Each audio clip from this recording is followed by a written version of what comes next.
بسم الله الرحمن الرحيم. اهلا بيكم في صباح على الفار. النهارده حلقه جديده من برنامج صباح على الفار. هنبدا معاكم بالاخبار. اول خبر معانا النهارده كابتن عصام عبد الفتاح رئيس لجنه حكام سوريا يستعين بالكابتن حمدي القاضي المحاضرات الفنيه لحكام سوريا، والكابتن محمد ابو خاطر للمعد البدني لحكام سوريا. احنا عندنا كوادر تقدر تدير منظومات تحكيميه في دول تانية، وكابتن عصام عبد الفتاح طبعا قيمه وقامه في الفيفا وفي الاتحاد الافريقي. ومش بس كابتن عصام وكابتن حمدي وابو خاطر، لا ده احنا عندنا كابتن تامر دري كمان رئيس لجنه حكام لبنان، ويمكن ده حاجه من حاجات اللي الناس كتير ما تعرفهاش. بنقول الاخبار دي عشان نقول يا جماعه احنا عندنا كوادر مصريه تحكيميه قادره تدير لجان حكام لدول عربيه. بنبارك لكابتن حمدي القاضي وكابتن ابو خاطر استعانه كابتن عصام عبد الفتاح بيهم، ونتمنى دايما نعتمد على المصريين.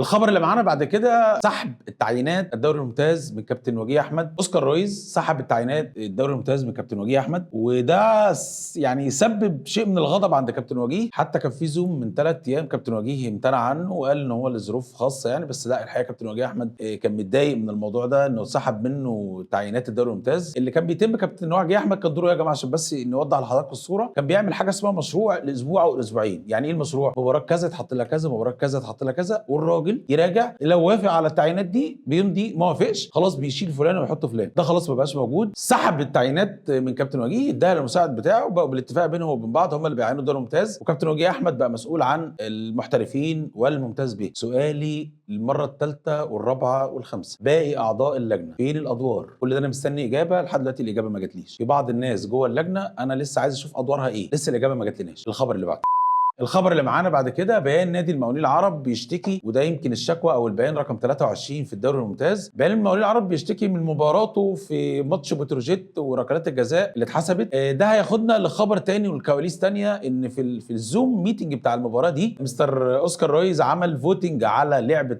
ركله جزاء لبتروجيت. تقريبا الحكام كلها قالت اللعبه استمر اللعب، حكم وحيد اللي قال كره ركله جزاء وهو كابتن محمود عاشور. الراجل قال له نصا كده، قال له يعني دي لو في كاس العالم هتحسبها ركله جزاء؟ احنا بنقولها من باب الكواليس وخلينا نشوف الحالات هتبقى عامله ازاي.